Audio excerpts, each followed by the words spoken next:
Blog Talk Radio.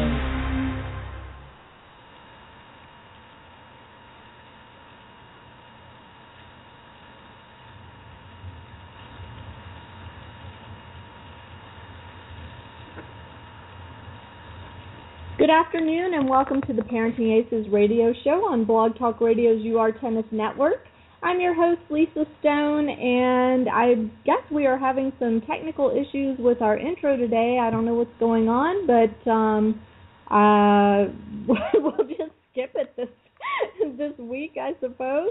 I am coming at you live from Atlanta, where it is freezing cold. All of a sudden, winter has hit the South, and it is miserable tennis weather for those of us who are relegated to playing outdoors. For those of you familiar with Atlanta, there aren't a lot of indoor courts here, so we basically have to deal with whatever weather conditions present themselves to us and bundle up and make the most of it. So I have been playing tennis looking like the Michelin Man the last few days, and it is not my favorite way to play our great sport, but c'est la vie. You do what you got to do. Before I introduce today's guest and bring him on, I want to go to a quick commercial, and then when I get back, I will talk to you about our topic for the day and our guest today. All right, here we go to commercial. I'll be right back. Warning. Orthopedic surgeons are seeing an increase in overuse injuries when young athletes perform the same repetitive, stressful motions over and over. Pitching, tennis, weight training, even long swimming workouts can cause overuse trauma that may require surgery. If your kids play and train hard, visit orthoinfo.org or stopsportsinjuries.org. A message from the American Academy of Orthopedic Surgeons and the American Orthopedic Society for Sports Medicine. All right, we are back with the Parenting Aces show on Blog Talk Radio's UR Tennis Network. I'm your host, Lisa Stone, and today we are going to be talking college recruiting, and we have some great information to share with you today on the recruiting process. Those of you who have been around a while with me know that I'm in the midst of recruiting with my own son right now, and as y'all know, last week was signing day, the fall signing day, and the fall signing period was last week. So my son has not signed yet. He is actually going on 2 official visits this coming week and may or may not have a decision after those visits. It is a crazy process. Those of you who have been through it before know exactly what I mean. And those of you who are looking forward to it, I hope you can learn from our experience, and I hope I'm able to share enough useful information to make the process go a little more smoothly for you when you get there. And to make that happen, today's guest is actually one of the perfect people to have on. His name is Thomas Anderson, and he is the CEO of University Sports Program. Thomas is from Venezuela. He moved to the U.S. about 18 years ago and started University Sports Program as a way to help athletes find their way into a college athletics program. And so it's pretty interesting because Thomas's own story is that he came to the U.S. and played at New Mexico State University, got a BA there, and was on tennis scholarship, and that, helped shape his future. So he saw that as a remarkable opportunity personally and wanted to be able to share that with other student athletes, and that's what he does now. And so we're going to be talking with Thomas about why he started the company, what type of service he offers to prospective student athletes, and the different pieces of advice that he has to offer to families that are going through recruiting. So without any further delay, let me bring Thomas on the line. Let's see if we've got him.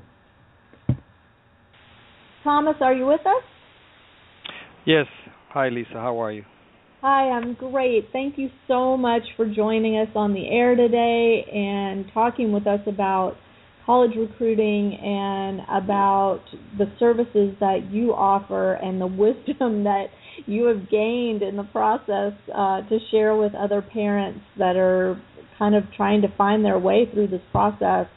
As I mentioned, it's pretty complicated, and my own experience going through it with my child now, my gosh, I've learned a lot of stuff.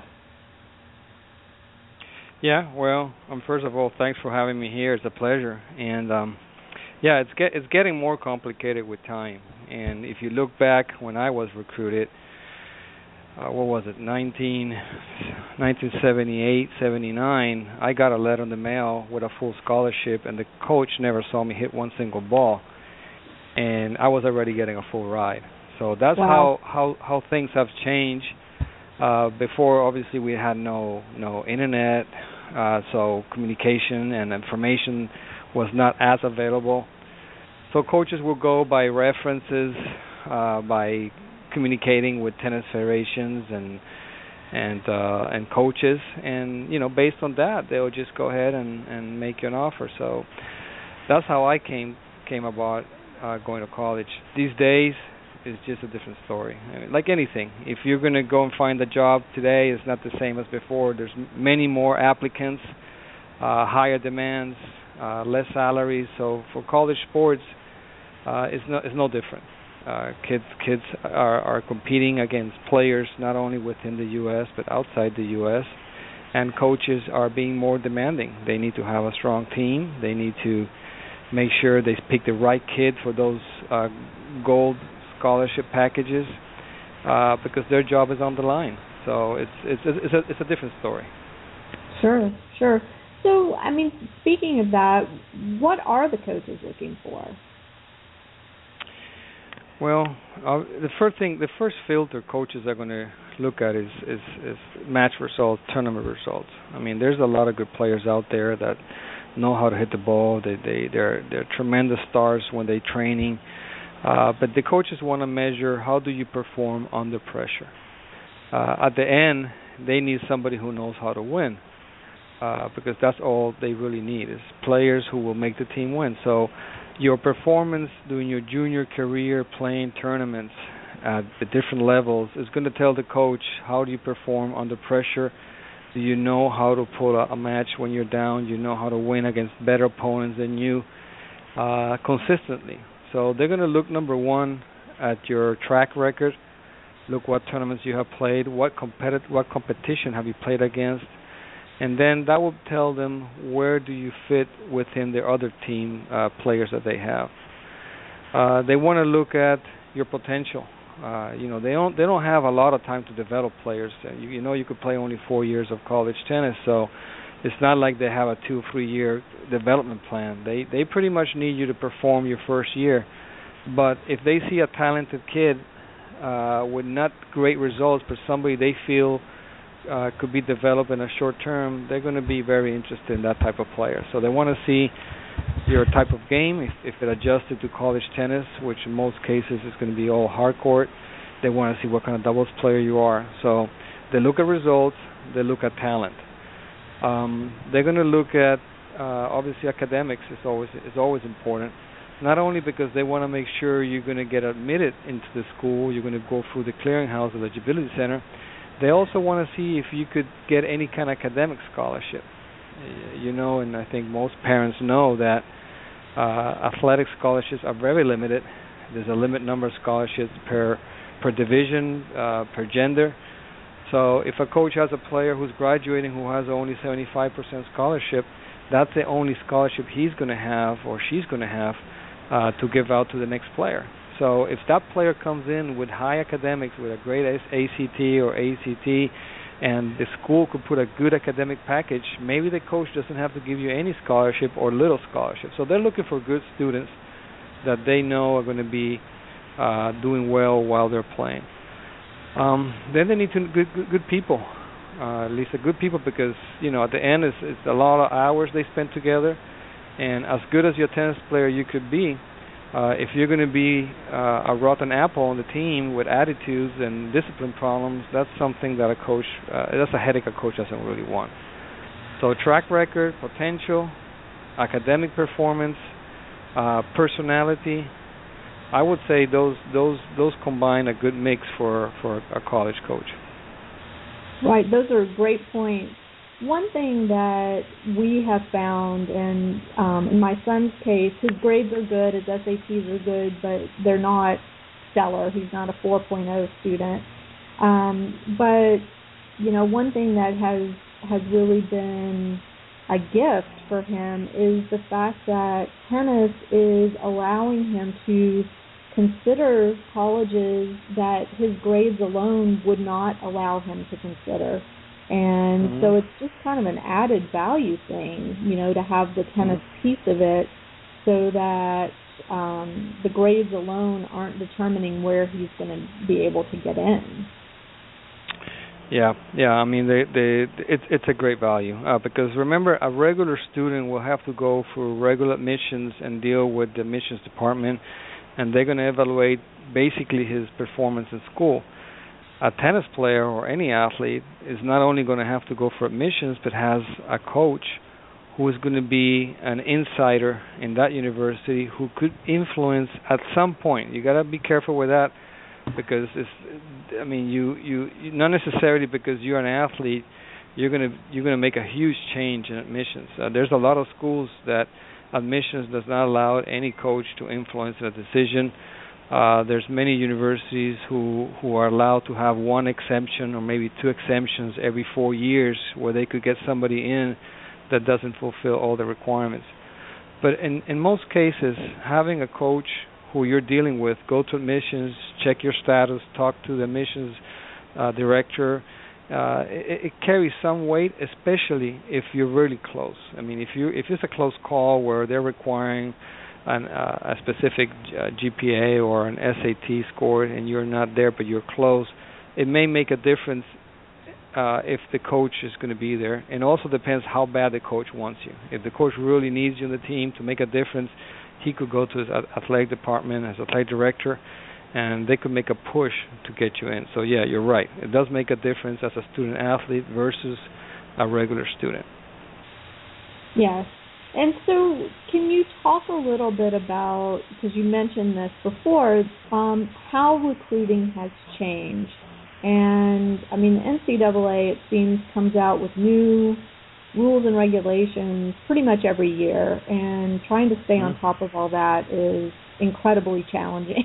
So yeah. Can you talk about how things are different now and maybe point out some of the major things that parents need to be aware of from an eligibility standpoint? Okay. Have you ever seen an NCAA manual? Yes. Have you seen the book? Okay, yes. It's a Bible. It's a huge thing. Yeah, it's huge. It's huge, and there's a reason behind that, And as much as people want to criticize the NCAA or even the NAIA for coming with so many rules and clauses, there's a reasoning behind that, and they cannot allow universities to get out of hand. And you see it in small sports, but obviously you see it in the big sports, the footballs and the basketballs, where coaches and players are looking ways to get around things. And the NCAA needs to protect the system to make it a fair competition and to protect the legality. And when you have players, in my times, I was a freshman, and I was playing against Australians and Germans who were 28, 29-year-old freshmen who were on the tour for 4 or 5 years, did not make enough money, and they decided to go play college tennis. Well, there was no eligibility center. There was no gap period between high school and college entrance. There was no amateurism verification. So these players would actually go and play college tennis and destroy the whole system. And players like me and many other kids who came straight from high school to college had not a chance against these guys. So what the NCAA has done is pretty much put everything in order and make the competition as balanced as possible. So the eligibility center makes a lot of sense. It's a little of a headache, but it makes a lot of sense, in my opinion, where you don't allow players to get out of high school, spend time playing around, and then deciding to go and playing college tennis. And that has made a lot of the players who are thinking about playing pro to maybe test it for a max of 6 months for Division One. There's a max of 1 year for Division Two, and then your clock starts ticking. You need to get started. The NCAA is also being more strict in terms of your core courses and your GPA and your SAT scores, and they're trying to make students more academic oriented while in high school, rather than having a lot of these kids who are taking online school and not spending enough time in academics, have the same opportunity as the other kids who are doing the regular school and don't have the same amount of practice time that the other kids are having with the online system. So I think the NCAA does a great job, and parents. This requires parents to be more educated in all these requirements. The gap year, the academic SAT, ACT table with the GPA, and the amateurism rules. So again, it is challenging, but it does make a lot of sense.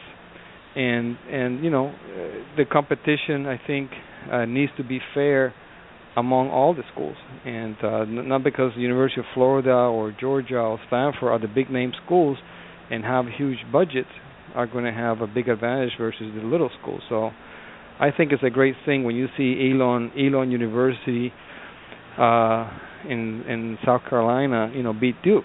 A small school did a great job recruiting. So I think we're in the right direction.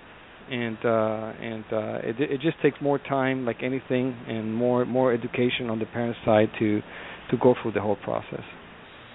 I've mentioned this before on this show, but for parents that are maybe listening for the first time, I just want to remind you that if you Google NCAA Eligibility Center, you will find the link to go to that website, and it is imperative that you get your child registered with the Eligibility Center as soon as possible. I think maybe the soonest you can do it is their sophomore year in high school, I believe.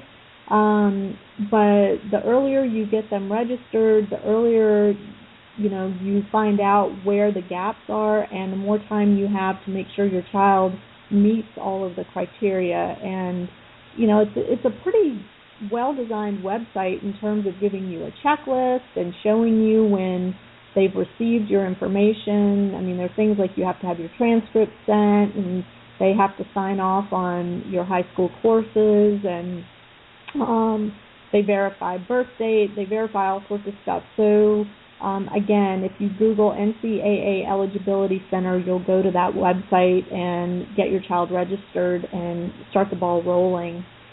So one thing, Thomas, that I've heard recently with the growth of virtual schooling, online schooling, is I've talked to several families where there's been concern about their child graduating the high school program within the allotted amount of time set forth by the NCAA in order to maintain eligibility.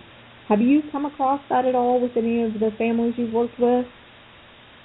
Yeah, I mean, the amount of families and players who are using the online system is growing and growing. And it does make sense for those players who want to have flexibility with their schedule or their academies, they're traveling to tournaments.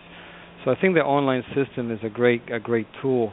Now, what the NCAA is doing is they're getting better and better in trying to make these online schooling to be as close as possible as the regular schooling in terms of the requirements.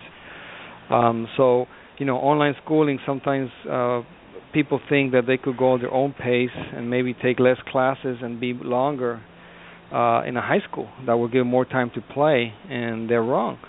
I mean, your online school has to be the same as your traditional school with the same number of years, same number of credits, pretty much as a traditional school. And the rule says that you need to graduate with your class. So if you started your freshman year in 2020, you need to graduate in 2024, and not one day after that. If you do graduate later, then obviously you did something wrong. You didn't take the classes you're supposed to take.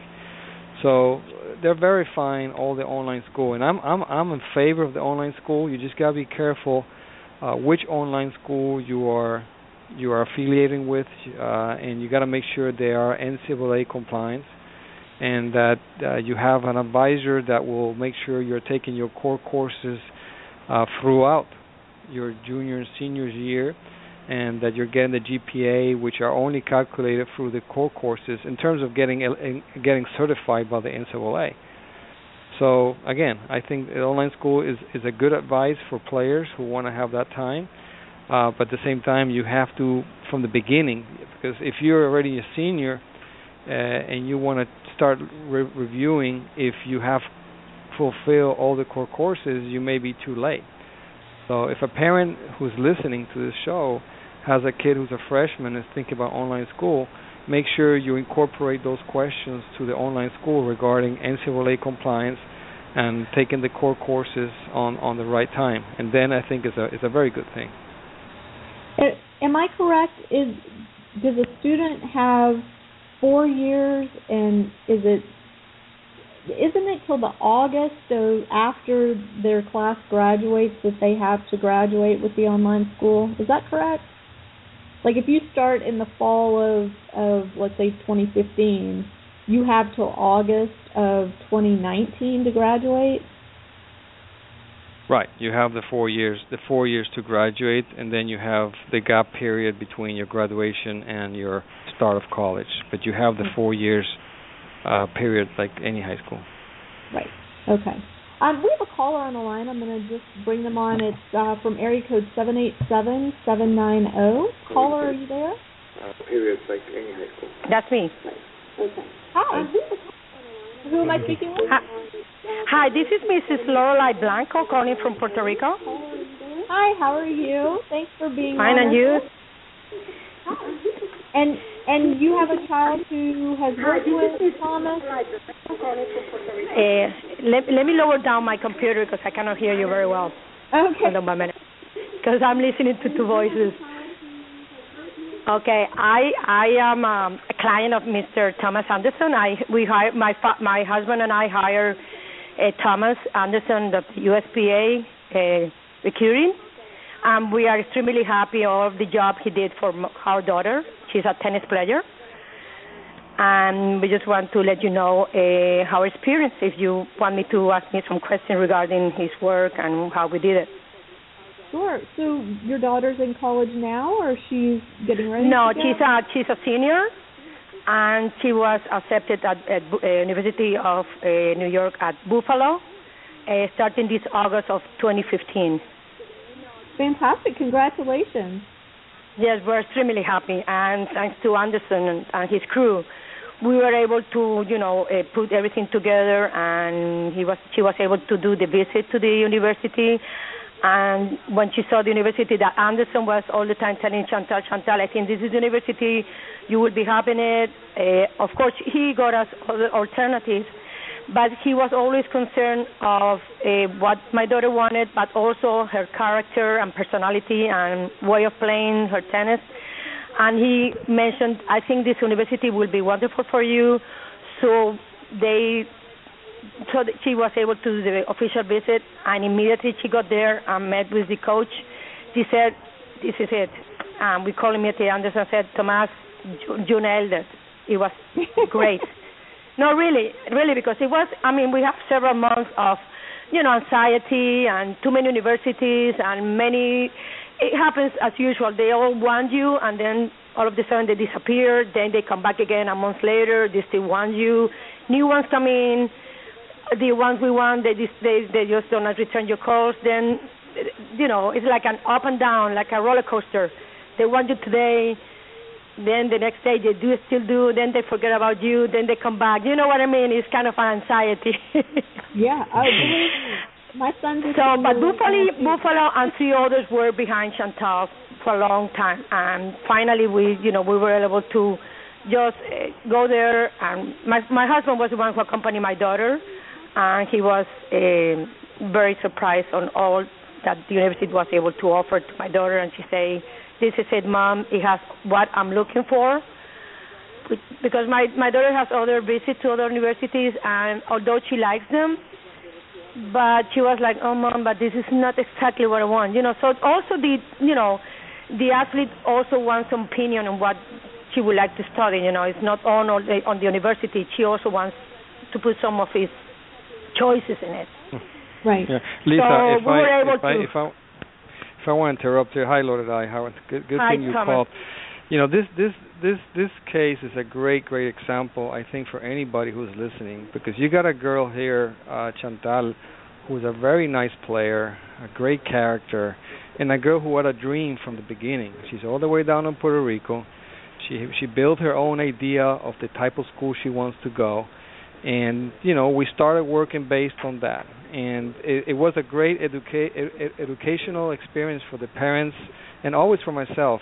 Every client is different, but as we went along, we knew how good she was, and it could be frustrating knowing that this girl could play at some very good Division I schools, but she didn't have the results because being in Puerto Rico is not easy to travel like most other kids who maybe live in Miami or live in LA. There's USTA, there's ITF. Well, she had the disadvantage of having to spend a plane ticket every time she had to go and play. So we had a good player with an okay ranking that could play a good Division I, but was not getting that as much interest as we liked. And at the beginning, we talked to Florida State, we talked to some of the big Division I schools, to Syracuse, and they say yes, let's keep an eye on her, but there wasn't really a serious offer on the table. So from the beginning, you have to have some realistic choices. And for those parents who are listening, they have to understand you could have a dream list, but you can't depend on that list, because if things don't fall through, you're going to end up with zero. And time is valuable. And Chantal wanted to do her early signing, so we had to work with her and putting in her mind, listen, there's a lot of schools that you may have never heard about that are good matches for you. And your number one priority is a great business school. So let's look at that. And then number two, let's find a team where you could play. It doesn't have to be a football team school that you have heard and you have watched on Saturdays when they play on TV. No, it doesn't have to be. Let's just look for the right match. And it took us some time. Chantal is very hard-headed, but she's a smart girl. So finally, she took the time to open the website of Buffalo, and she found out that, yeah, that's a nice school for her.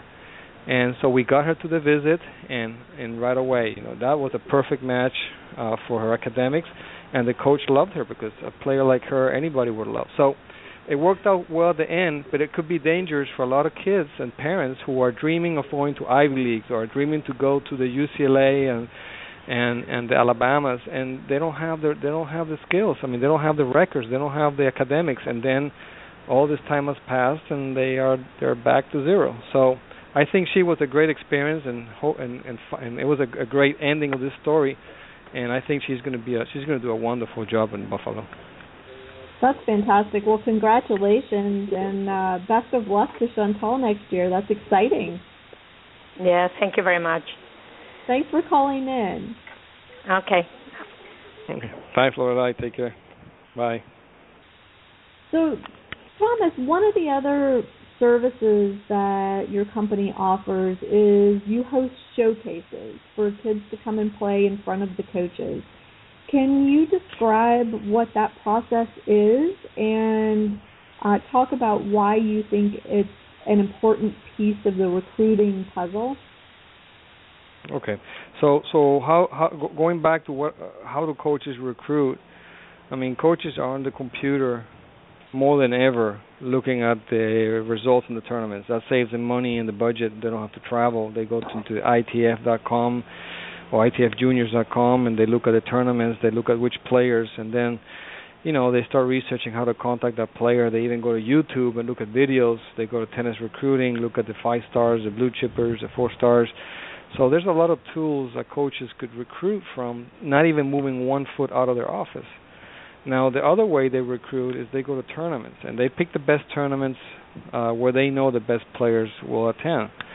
And there are specific rules with those tournaments where, not for the tournaments, for the NCAA, you're not allowed to speak to a player until that player is completely out of the tournament, singles and doubles. So the communication process during the tournament is not the best, because the players are also focused on their matches, so coaches don't want to be a distraction. But they're watching players, they're making notes, and they may follow up with a contact after the tournament. So that's another way coaches will watch you play.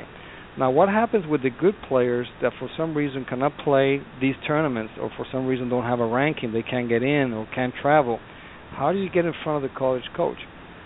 Because most coaches are going to want to watch you play before they make a decision. Regardless of your ranking, they're going to want to watch you play. So showcases is an ideal scenario because it allows you to play in front of the coach with no restrictions. Coach could watch you play, could talk to you while you get on the court, would have all the information in front of you. It's exactly why you're there. It's a show. You're showing your performance. So we run a showcase once a year, December 4th in Western Florida, and we've been doing this. This is our 10th year. So we have got so many players that coaches never heard about, that were not on the radar, and they will sign him right there on the spot because the level was very high. So a showcase is a great event, not only for the 5 stars or the blue chips or the top ITF, for any player, because in our showcase we got junior colleges, we got Division III, we got Division II, and then we got Division I, and we got the NAIs too. So you got coaches for all levels. So I think for any parent that wants to have in one spot 60, 70 college coaches to watch their kid and have a chance to be recruited, that's a great event.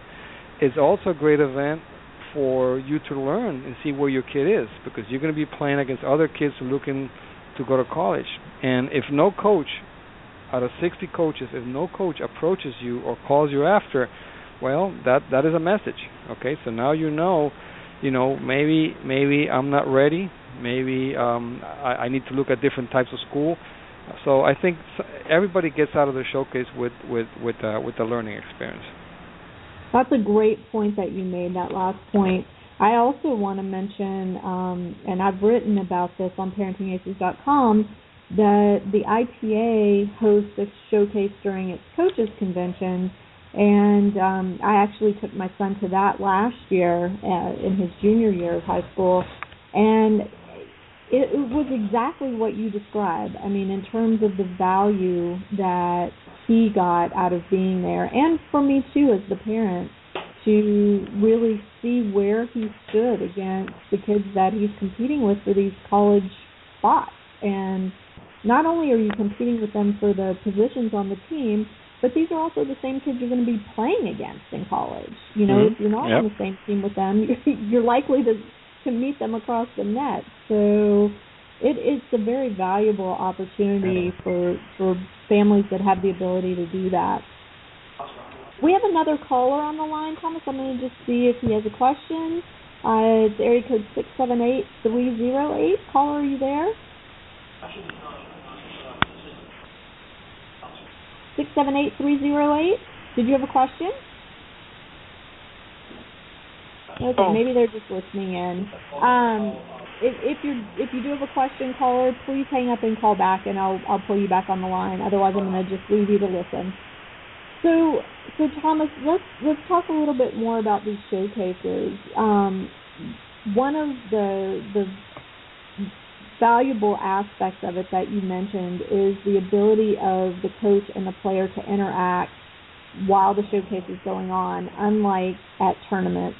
And so can you share with us maybe a little bit about some experiences that some of your players have had at these showcases interacting with coaches, maybe some of the input that they've received from the coaches, maybe words of advice or guidance that they've gotten? Okay. Like I said, the showcase format allows for a lot of flexibility in the way we run it. Usually, the kids will get a couple meetings in the morning where we'll give them some valuable information on the recruiting process. Coaches will speak to them, so there's an interaction prior to going on the court. There's also a parents meeting where we give the parents some important advice too. And usually those meetings with the parents are completely full. I mean, parents are there; they're hungry for information. So yeah, the kids go on the court, and basically the coaches will tell us, if they want to see something different, if they want to see them play other players, if they want to see him play doubles, if they want to see him switch from groups. So that's the beauty about the showcase. So for the players, when you get to the showcase, you got to be ready for anything. Like any performance, when you're being evaluated, either you're an actor, an actress, or an interview for a job, it's a one-time shot. So it's a very nervous-wracking event for any kid, knowing that you're being watched. So my first advice for the kids is, you don't have to hit winners all day long to be recruited by a coach. Coaches are knowledgeable enough to know who is who. So the first thing is, don't panic. If you're not playing well at the beginning, just relax. It's going to be a whole day event. So you just need to find your level of play throughout the day. That's the first thing. Second, kids try to impress coaches by trying to do too much, and sometimes that would backfire. So we talk to the kids and tell them that they just need to be themselves. And coaches know who is who, so they're not going to get over impressed by somebody who just hits the first 2 or 3 aces starting the match. They want to see the whole match to see if the kids knows how to play the match and how to win. So you have a combination of education, you have a combination of exposure. Coaches are gonna wait for the right moment for you to get out of the court when you're not playing, because you're not playing the whole day. You're going to be on the court playing a round robin format with 2 other players, and you may play short games, and then in the afternoon you play more like a tournament, double elimination with a little bit more pressure. So the coaches could catch any player at any time and sit down with the player, and he or she's going to have the profile already in front of them. Every coach will get a booklet with all the player information. So that's the beauty. Coaches will do the research and know a lot about the player already, and sit down with the player and just try to ask any questions, give a card, and follow up. So it's really a great event for me. In 9 years doing this, I can't be happier when we see a kid leave the showcase thanking us because they spoke to 2 or 3 schools, and seeing a kid coming out with a full scholarship to Kenyon or to University of North Carolina Wilmington. There's so many schools that come and get players from these showcases that it's a life-changing event. So I can't motivate more parents. Say go. Don't think about it. Even if you're a junior in high school, you're not going to get recruited because you're still 2 years away of finishing your schooling. But it's a great first experience. You get to go through the whole motion. And coaches are going to get you information, and they're going to follow up with you. And you may want to come back the next year. But absolutely, I think juniors and seniors, it's a great event. Sure. And I'll say, like I mentioned before, we went to the ITA showcase my son's junior year, and there were coaches there that saw him play, that stayed in touch, and have seen him play in other environments, and he's talked to them on the phone, and so you never know where those contacts are going to lead. And the more coaches you meet, the more coaches that have an opportunity to see you play, the better. Because what I've also found, and you can probably speak to this as well, Thomas, is the coaches are a pretty tight-knit community for the most part. They're friends. They know each other. They talk to each other a lot. They see each other at these tournaments all the time. And, they may see a player that's not right for their program, but maybe they know, one of their fellow coaches is looking for somebody that child is exactly the right fit, and will recommend that the coach take a look. Yeah, yes and no. That is true when you have a friend who's coaching at a different division. Right. And there's competition between coaches, and there's friendship too. But coaches again, they need to win. So they're gonna, if they feel a player should go first to JUCO and they're at a 4-year school, they may want to send you to a JUCO coach that's a friend of them and send them there, or maybe they want to send them to NAIA or Division III. But I could assure you they're not going to send them to a competitor because at the end it could backfire. But yeah, I think having 60, 70 coaches there together, by speaking to the coaches, maybe none of those coaches recruits you, but the coach will tell you, listen, I think you could play for these schools here. I think you could play in this conference. I think you can play in this division. So you leave the showcase knowing exactly, where do you stand in that map. And it's much different than playing the tournament. And again, it's all about quality. It's all about quality matches. It's not quantity. So not everybody could play all these tournaments full year round, traveling everywhere.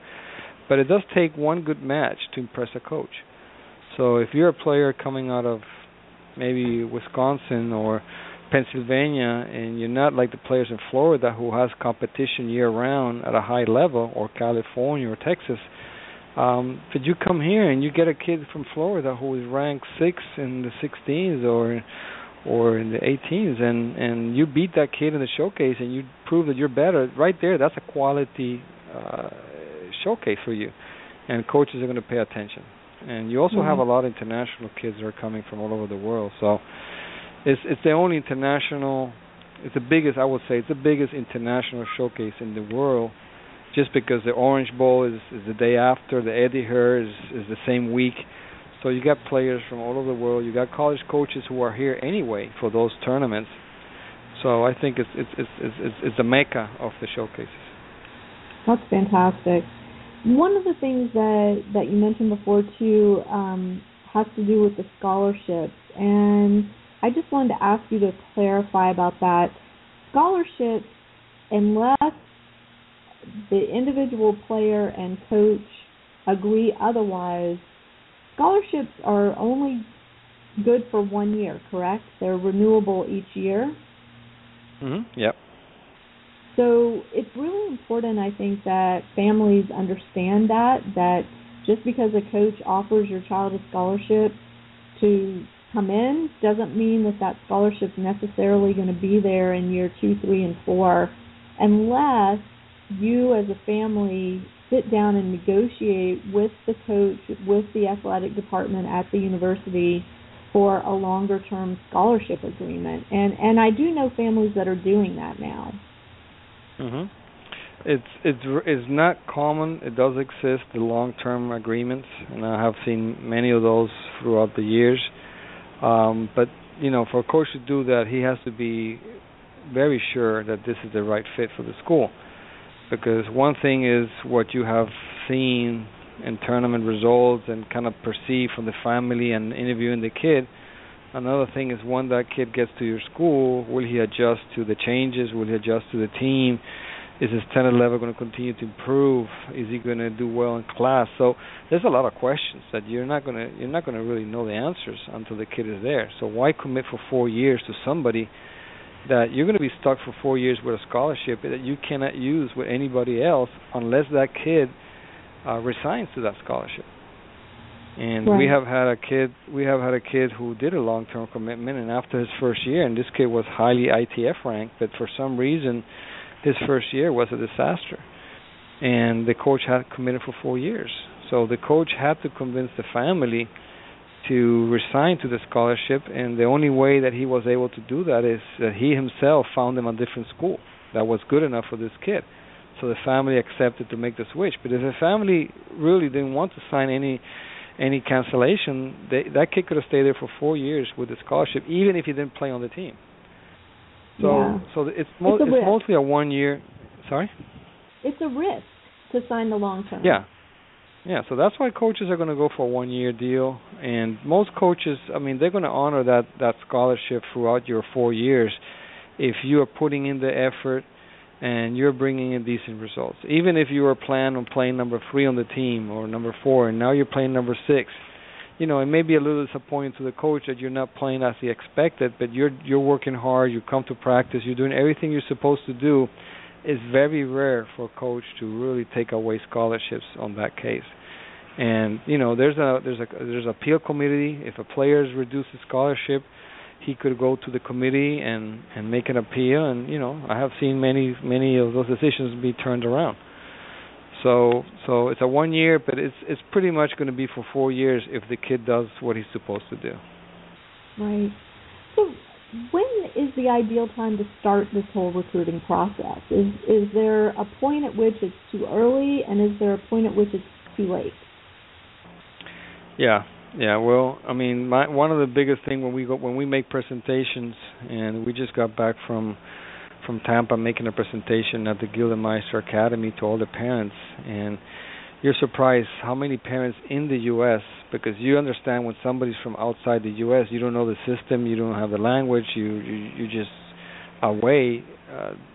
For those people, you can't understand why they're late. But for here in the U.S., with all the information you have and all the knowledge around, there's no excuse.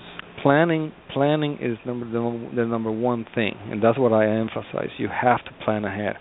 You have to start planning when you are a freshman in high school, and you build your college planner based on that. When are you going to start taking your SATs or PSATs or taking your ACTs? When do you have to, register for eligibility center? So you map that all that out from your freshman year to your junior year. And then you start working with your coaches and, what areas do you need to work on your game. So maybe your freshman and sophomore years is the time to work on technical stuff. What do you need to improve? Match play may not be important when you're playing the 14s as it is when you're playing the 16 and 18. So when you're 13, 14, work on your match play. Work on your technical part. And then when you get closer to your junior year, now you start talking about tournament calendar. Which are the right tournaments to play? And you got to play the right tournaments, the ones that you have a best chance to win. So the planning goes on from the freshman year to the junior year, because the senior year is basically crunch time. It's late to start in your senior year with your recruiting. We here at my agency, we try to get everybody signed up when they're juniors in high school. That gives us exactly between 18 and 20 months to work with each kid. So that is perfect because you could plan everything ahead of time. You want to get the coaches aware that these kids exist, and then your communication process with these coaches have to continue throughout the whole time that you're playing tournaments, you're taking your tests, you go and do visits, you may even go to a camp, you go to showcases. So ideal start time for the planning for me is a freshman year. You create your college planner. Ideal time to start your college contacts with coaches for me is to start in your junior year. And then your college list should be reduced significantly when you're a senior. Between 5 and maybe 8 schools. If you have done everything right, those should be your final list schools. And your senior year is basically doing your visits and waiting for those offers to come. And you should be pretty much ready with knowing where you want to go by the end of the fall of your senior year. What do you make of these early offers that are happening now? Where kids are committing in like the summer after their sophomore year of high school. We've seen that a lot here.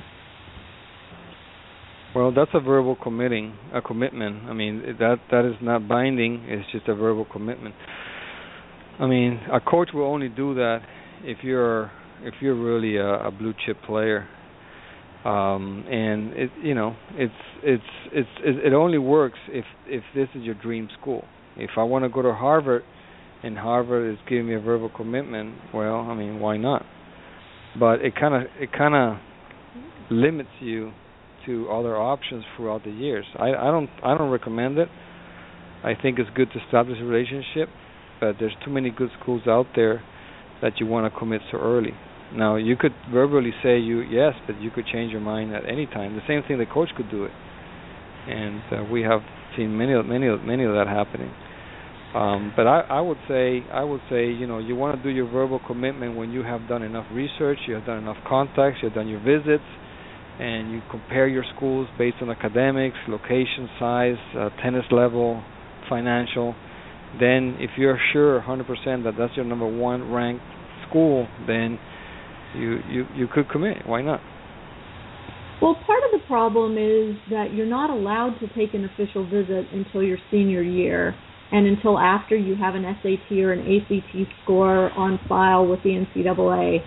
So, I mean, I would think it would be risky to commit before you've had the opportunity to spend that official visit at a school. What's your thought on that? Well, you could always visit unofficially, and there's no limit on when can you do that. So if you want to commit early, all you got to do is just go and visit the school on your own expense, and that will give you all the information you need. Now, you're right. If you want to get paid on that one of those 5 official visits you're allowed to take, then you're going to have to wait after your spring semester of your junior year to start making those official visits. But in terms of just visiting, you could visit early and commit early too. Can you quickly, because we're close to the end of our hour, can you talk about the difference between an official and an unofficial visit? Sure. Official is when the school pays for your expenses, which pretty much is your traveling, your accommodation, and your meals for a period of 48 hours. And you're only allowed to take 5 official visits in total. And then the unofficial is one where you're paying your own expenses, and you could take as many as you want, and there's no limit of time. To take an official visit, you have to submit to the school your test scores, your SAT, your ACT, your high school transcripts, and once that paperwork is in, they could offer you an official visit. Now, you got to be careful because you don't want to waste one of your 5 official visits in a school that you're not sure, and then when you reach your 5th, you're not allowed any more official visits. Now, you could do unofficial as many as you want, and paid by your family, and again, stay as long as you want. You don't need to send any paperwork for that. If you get an official visit from a coach, that is a good signal because that means the coach is serious about you just because they're spending the money and bringing you in. Coaches don't have unlimited budget, so when they're selecting official visits, they're being very careful who they're selecting to bring in. But it's a good indication from the coach of his interest in the player if you're receiving an official visit. Okay, great. Thank you for that. So before we finish here, I want to just ask you, what are some of the biggest mistakes that you've seen players and parents make in this process, and what are some of the things that you've seen players and parents do really well? Well, one of them, I would say, what we just talked a few minutes ago, it's the timing, is waiting too long to start the process. A lot of players are dreaming playing professional, so they put aside the college process, they put aside the testing, all the requirements for the beauty center, so they just want to play, and then they realize they're not winning. Now they want to start the college process. So I would say the first mistake, one of the mistakes would be that not planning ahead and waiting too long. The second mistake could be like the lady we just spoke to about Chantal's mom, having too high expectations. So having a list of schools where you really don't have a realistic chance of being recruiting, and spending all this time trying to get these coaches interested in you, and then finding yourself that they're not, and you don't have the time to get another option or backup school. So that would be a second mistake. The third mistake would be just selecting a school based on scholarship. So you get impressed because one school offers you a full scholarship versus another one who's offering you a partial scholarship.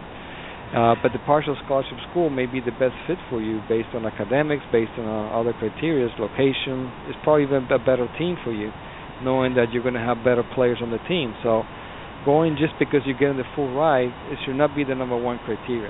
I know it's important, and parents love to know that the child's going to go for free, but you got to make sure that the most important criteria are met, and that should be academic first and tennis second.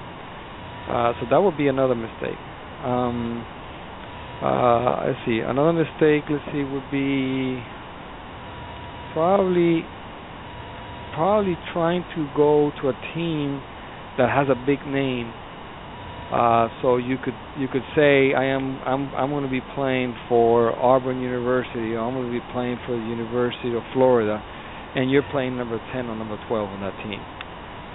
So what good does that do to you? Well, I mean, it's a challenge because every year you're going to have to fight for that spot.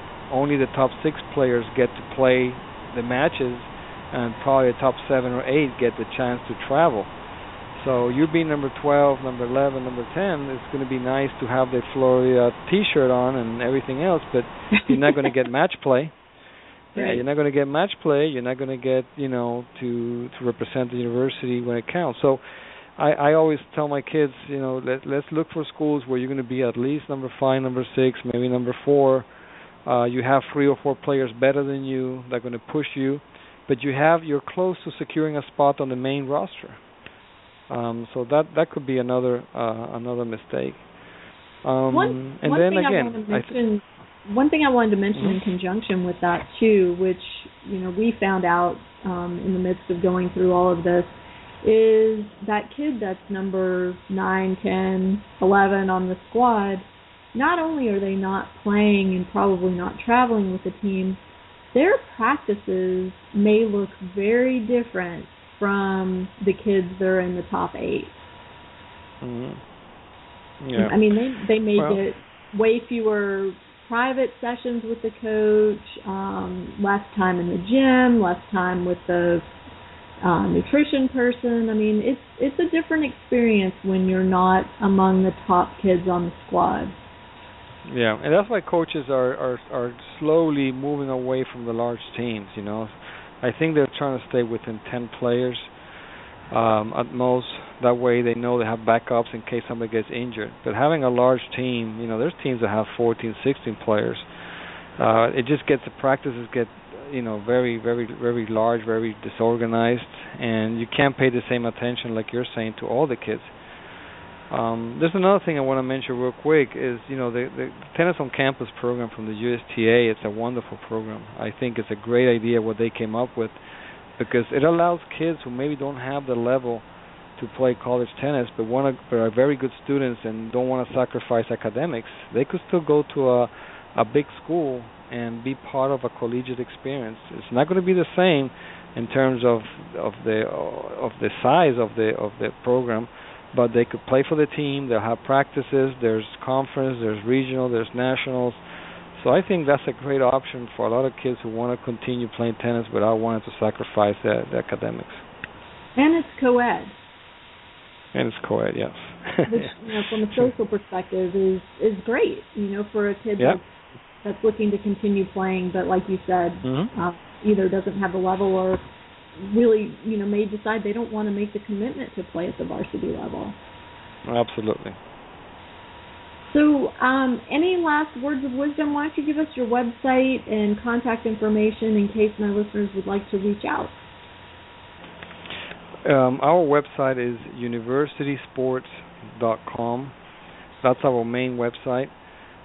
Within that website, you'll see in the home page for the tennis parents who are looking for the showcase, you'll see in the bottom of the website there's a banner for the showcase, so you just click on that and you'll get information to the showcase. We're getting very close of closing the registration because we're getting close to our limit number of kids. So if any parent is listening to this and they're interested in sending the kid, they need to do it very soon. So universitysports.com is the main website of our agency. Fantastic. And any last words of wisdom before we sign off? My belief is that there's at least one perfect school for each kid. So my motivation is to make sure kids don't get frustrated, that they keep their mind open, and you just got to research. So just find that right school for you. Take the time, look at all the tools, and do not accept a university without doing a visit, because you could imagine, visualize, look at the website. Doing an online tour is never the same. Go to the school, talk to the people, look at the energy, get the feeling of the ambience, imagine yourself there for 4 years, and then you'll make the right decision. Fantastic. Thomas, thank you so much. You've shared some really valuable information today, and I appreciate so much you taking time out to be with us. To my listeners, thanks for tuning in. I hope you learned something new today about college recruiting. We have more great shows coming up in the coming weeks, and just make a note, we are currently on Tuesdays at 11 a.m. Eastern now. So see you next week on Parenting Aces.